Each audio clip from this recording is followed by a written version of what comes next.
riwayat daripada Abi Zaid Usamah bin Zaid bin Harithah,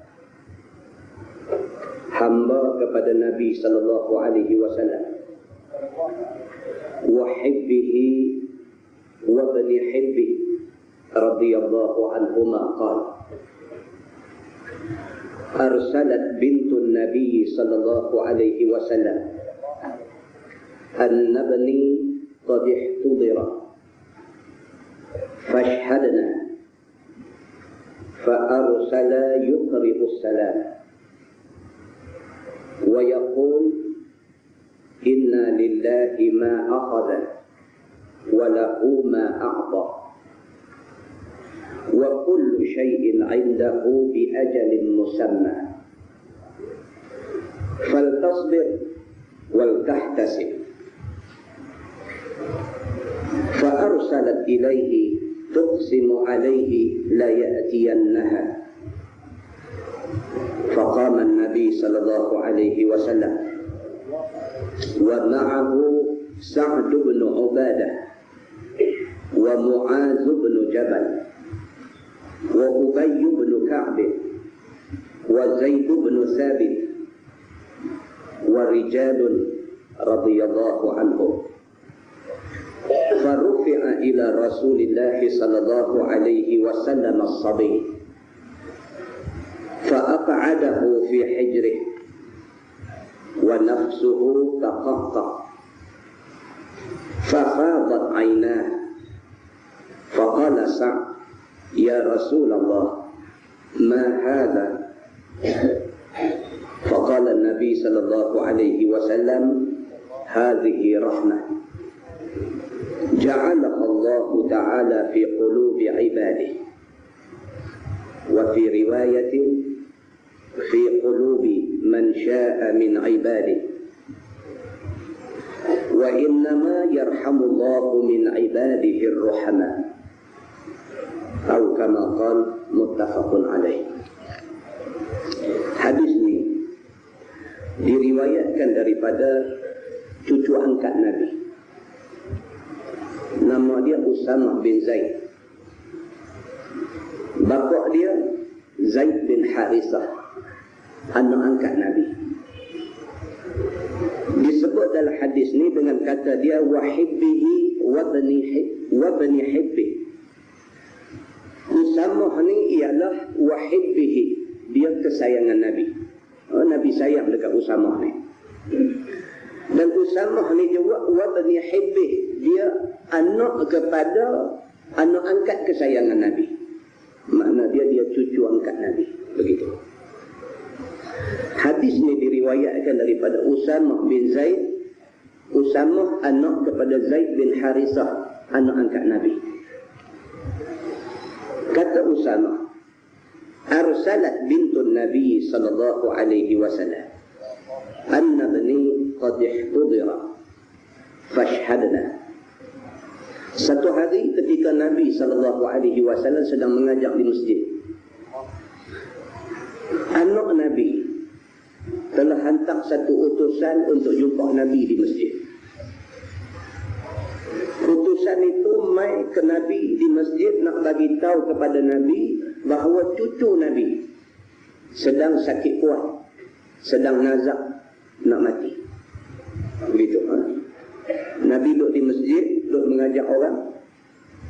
Mai satu utusan. Utusan ni dihantar oleh anak Nabi. Utusan ni mai nak beritahu dekat Nabi bahawa cucu dia tengah nazak, tengah sakit kuat, sakit nak menghadapi sakaratul maut. Dan utusan itu minta supaya Nabi SAW balik ke rumah kerana cucu dia sedang menghadapi saat mati.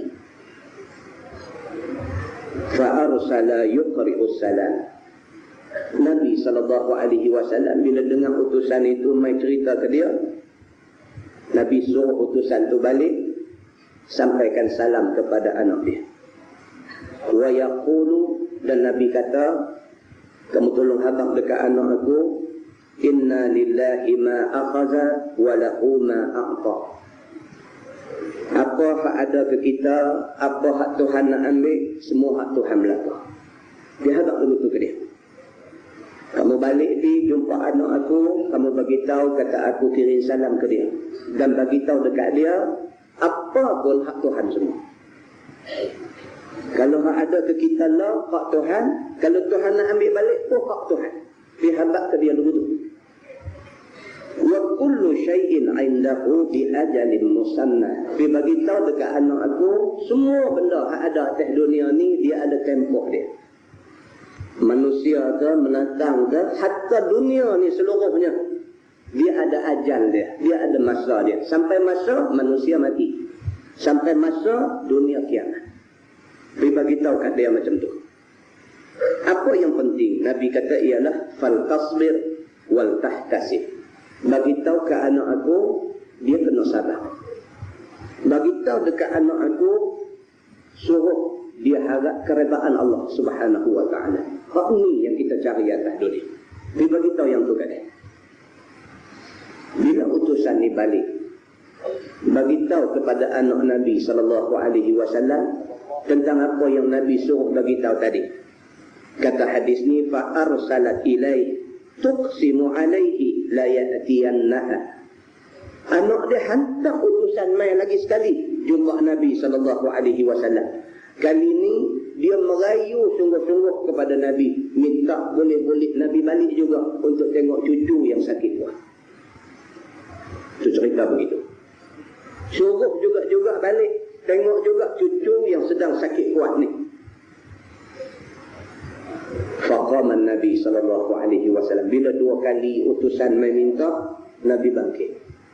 Faqama Nabi sallallahu alaihi wasallam, maka bangkit Nabi sallallahu alaihi wasallam wa ma'ahu Sa'd bin Ubadah wa Mu'az bin Jabal wa Ubay bin Ka'b wa Zaid bin Thabit wa rijalun radhiyallahu anhu. Nabi bangkit bersama dengan Nabi beberapa orang sahabat lain yang nama disebutkan tadi.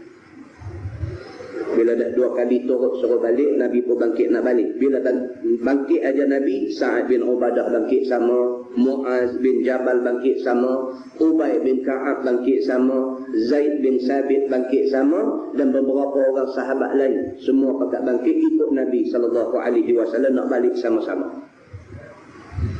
Bila Nabi sallallahu alaihi wasallam sampai di rumah anak dia, farufi'a ila Rasulillah sallallahu alaihi wasallam as-sabi. Diangkat cucu Nabi ni mai ke Nabi. Cucu yang tengah sakit kuat nak tunggu saat mati ni diangkat kepada Nabi. Fa aq'adahu fi hijrih.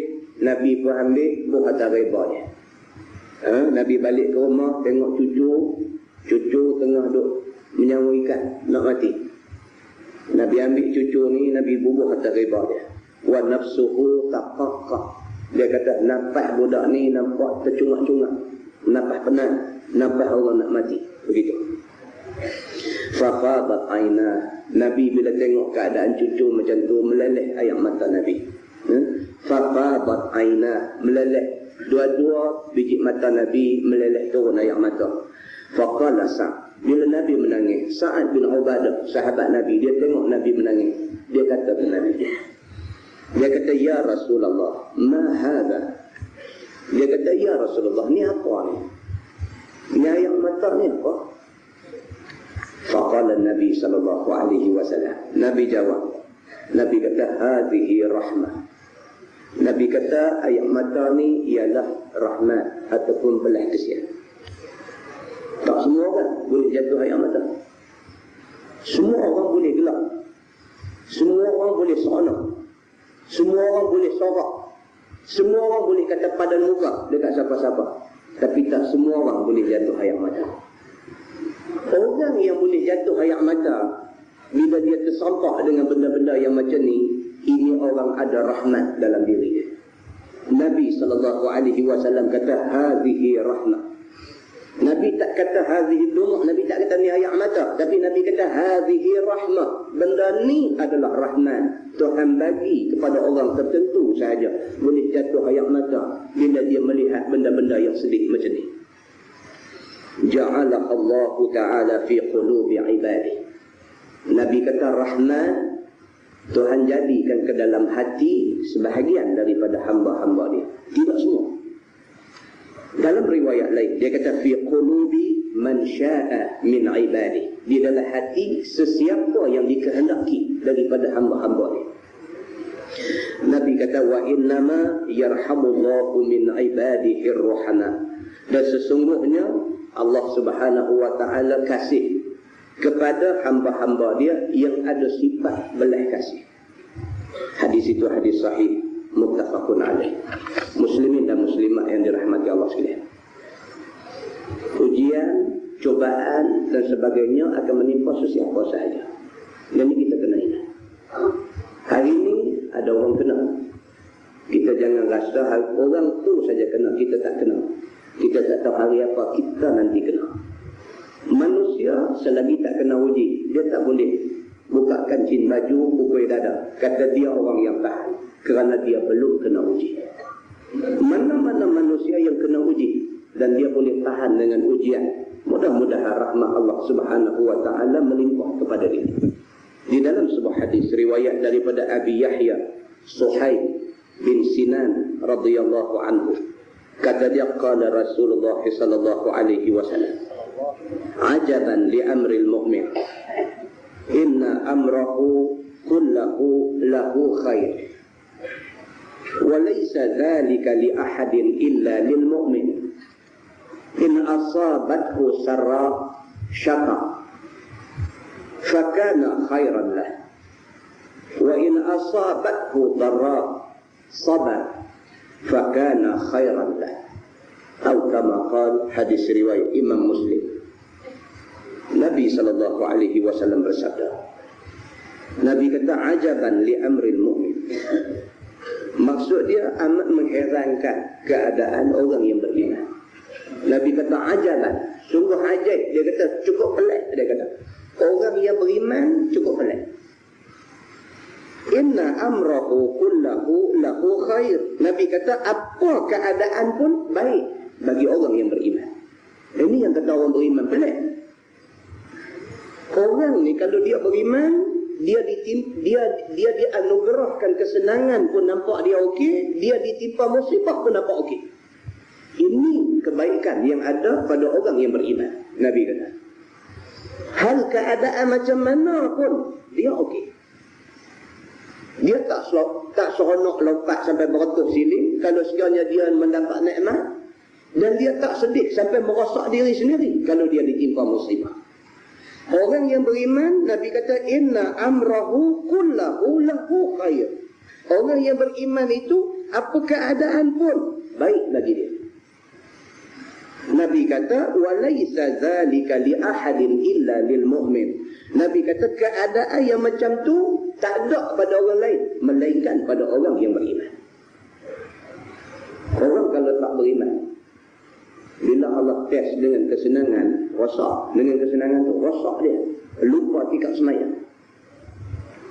Sebaliknya kalau Allah test dia dengan susah, susah ni membinasakan dia. Orang yang beriman, mai test macam mana pun dia tahu Allah ada. Selagi mana dia yakin dia berdiri di atas jalan Allah dan Rasul, dia tak akan rasa susah hati. Kata dia in asabathu sarra syakar. Nabi kata kalau sekiranya dia dapat kelapangan hidup, dia syukur pada Allah, fakana khairan lah, maka kelapangan hidup itu baik bagi dia. Syukur dia, Allah bagi dia senang hidup, dia syukur banyak-banyak pada Allah. Kesenangan hidup itu khairan lah, baik bagi dia. Wa in asabathu darra, tapi kalau sekiranya dia ditimpa mudarat ataupun kesusahan, sabar, dia sabar saja dengan kemudaratan itu, fakana khairan lah, dan mudarat itu merupakan kebaikan bagi dia. Muslimin dan muslimat yang dirahmati Allah sekalian, kita mengaku kata kita mazhab Syafi'i. Tuan-tuan tahu Imam Syafi'i? Yang kata imam mazhab kita ni, Imam Syafi'i ni siapa dia ni? Imam Syafi'i adalah satu orang yang mak ayah dua-dua keturunan Nabi.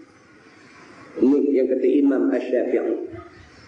Belah mak pun sangkut dengan Nabi, belah ayah pun sangkut dengan Nabi. Syafi'i adalah satu orang manusia yang cukup sabar. Ujian demi ujian, cubaan demi cubaan, fitnah dan sebagainya menimpa dia. Sabar.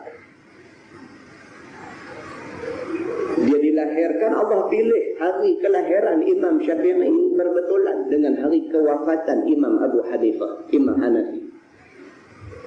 Hari Imam Hanafi wafat, hari itu dia dilahirkan. 9 tahun hafaz Quran. Bukan hafaz dalam maksud kata boleh baca bila tidur orang gerak bagi baca, tak. Bukan hafaz macam tu. Hafaz dalam maksud kata bila masa pun kalau orang minta dia buat keluar main ayat yang berhubung dengan hukum sekian-sekian, buat keluar baca pera-pera macam tu aja. Hafaz sampai macam tu. 10 tahun hafaz kitab Al-Muwatta, kitab yang ditulis oleh Imam Malik. Kalau cantum 2 jilid tebal macam tu, dia hafal harfan bihafid, huruf demi huruf dia hafal. 15 tahun dia diberi kuasa untuk mengeluarkan fatwa di Masjidil Haram Makkah. Umur 15 tahun dia diberi kuasa, dia diberi hak untuk mengeluarkan fatwa di Masjidil Haram Makkah. Masih dalam kandungan, bapa sudah meninggal dunia. Mak ngayah orang Mekah, dia dilahirkan di Palestin. Bila besar, belajar Mekah, Madinah, pergi ke Iraq, sampai ke Parsi dan sebagainya, menuntut ilmu. Umur 29 tahun, Imam Syafi'i pergi ke Yaman. Bila sampai di Yaman, orang tengok dia ni orang yang ada kebolehan. Dari segi keilmuannya, dari segi peribadinya, dari segi akhlaknya, dari segi kesungguhannya, dan semua segi. Orang tengok dia ni nampak orang layak untuk diberi jawatan. Maka Imam Syafi'i diberi jawatan di pejabat Gubernur Yaman. Oleh kerana Imam Syafi'i ini bukan orang Yaman, tiba-tiba pergi ke Yaman, dapat tempat baik dalam pemerintahan Yaman, ada orang sakit hati. Ini biasa.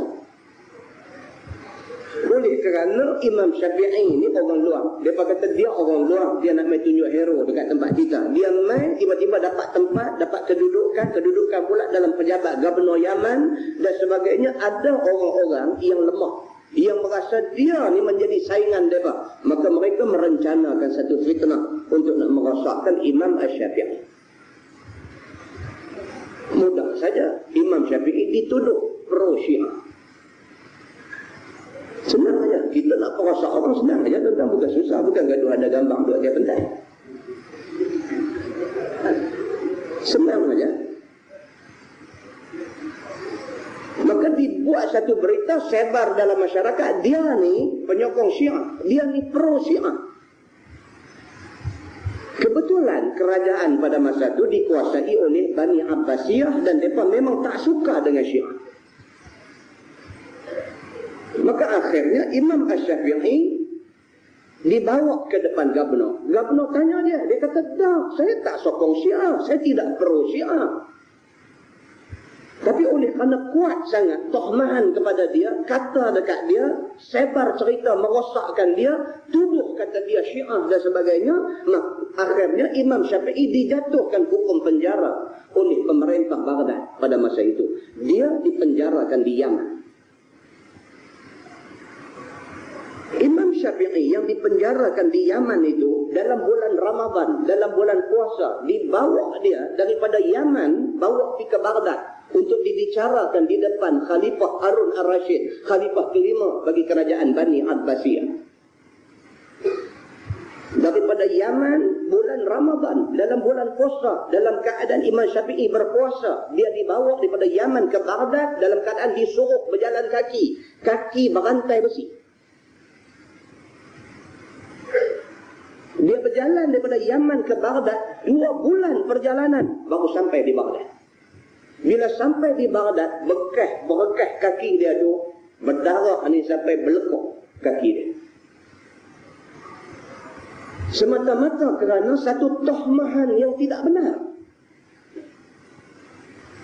Bila dibawa dia ke depan Khalifah Harun Ar-Rashid, bila sampai di sana, dia kena tunggu giliran dia. Kerana bukan dia saja, ada lagi beberapa ulama yang juga tidak kurang terkenal, yang dituduh sebagai pro Syiah, sedang dibicarakan. Dia tunggu turn dia, tunggu. Dia sampai giliran dia masuk sampai Khalifah, di depan Khalifah Harun Ar-Rashid, dia bagi salam. Dia kata, Assalamu alaika, ya amiral mu'minin wa barakatuh. Tuan dengar salam dia bagi dekat khalifah. Dia kata assalamu alayka ya amiral mu'minin wa barakatuh. Harun Ar-Rashid bila dengar Imam Syafi'i bagi salam macam tu, dia jawab dulu. Dia kata wa alayka salam wa rahmatullahi wa barakatuh. Dia kata wahai Imam, kenapa kamu bagi salam tidak ikut sunnah Nabi? Pasal apa hang bagi salam tadi assalamu alayka kemudian tinggal wa rahmatullah.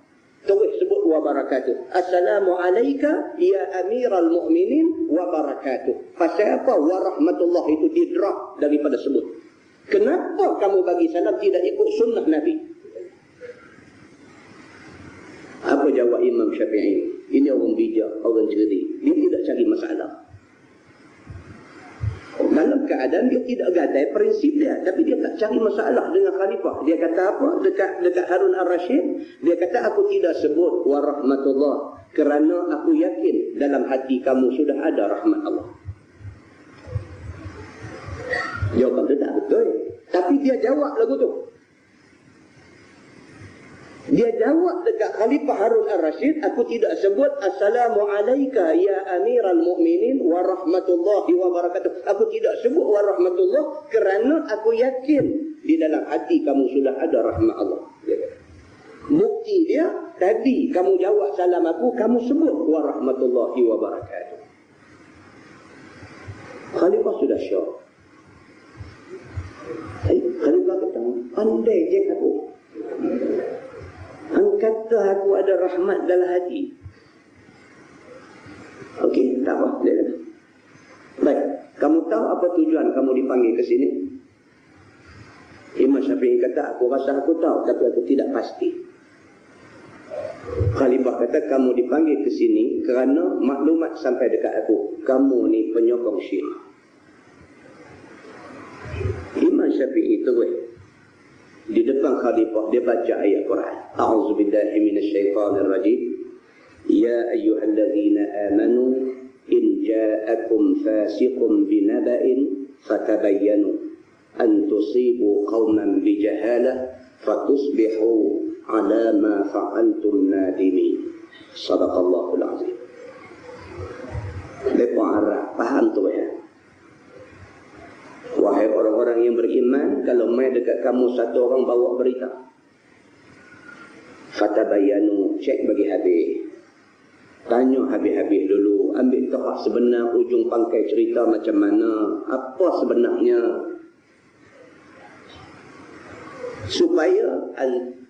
Supaya kamu tidak tuduh satu kaum dalam keadaan kamu jahil. Kamu tak tahu sebenar asal usul ujung pangkai cerita apa semua kamu tak tahu, kamu gasak aja. Fatusbihu ala ma fa'antum nadimin. Maka jadilah kamu kerana sifat melulu, tuduh dan sebagainya ini, kamu jadi orang-orang yang nadimin. Orang-orang yang menyesal. Khalifah bila dengar penjelasan macam tu, okey, dia kata, jadi apa maksud kamu?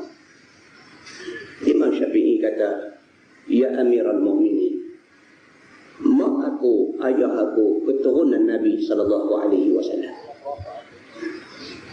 Kalau kerana aku sayang kepada Nabi dan sayang kepada Ahlul Bait, sayang kepada ahli keluarga Nabi yang berlebihan, kerana sayang aku yang lebih kepada Nabi dan keluarga Nabi ini, maka kerana tu aku dituduh Syiah, aku reda orang kata aku Syiah. Kalau kerana tu, kalau kerana aku sayang Nabi, kalau kerana aku bila bercakap aku duk sebut kata kita kena sayang keluarga Nabi, kalau kerana aku selalu duk ulang sebut hadis Nabi, kalau kerana tu hampa nak kata aku ni Syiah, dia kata aku redha. Satu dunia kata aku Syiah. Dia kata. Harun Ar-Rasyid ni bukan orang bodoh. Bila dia tengok ayat muka kawan ni, dia tengok penjelasan kawan ni, dia faham. Dia kata, Imam, kamu main duduk sebelah aku. Apabila dia kata kamu main duduk sebelah aku, kawan ada tabung garam nak pelingkup dia, kadang tak kira. Radang tak kira ada apa ni, kita nak pelingkup tapi jadi elok pula, sakit hati. Khalifah kata, mai kamu duduk sebelah aku.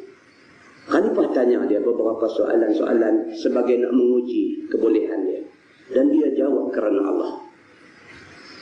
Terus Khalifah kata kat dia, wahai Imam, sekarang aku tahu siapa kawan, siapa musuh. Khalifah kata, aku mau kamu berada di sebelah aku, kamu nasihat aku dalam urusan-urusan agama. Ini ujian, tuan-tuan. Ini ujian. Banyak kalau kita nak bawa contoh ujian, berbagai-bagai itu ada. Dia main cara kasar, dia main cara lembut, dia main cara nak kasar tak kasar, nak lembut tak lembut, dia main macam-macam. Yang pentingnya ialah jarum kompas tunjuk betul. Tunjuk kepada Allah dan Rasul. Kita hidup atas dunia tak ada lain. Illa bitira'a wajhi rabbihil a'la. Melainkan kita nak mencari keredaan Allah, Tuhan yang maha tinggi. Dan mudah-mudahan Allah redha kepada kita. Mudah-mudahan Allah Subhanahu wa ta'ala jauhi kita daripada benda-benda yang tidak baik. Kerana benda tidak baik ini tidak ada tempat di dalam agama. Mudah-mudahan Allah bagi petunjuk dengan mukadimah kita pada malam ini, insya-Allah.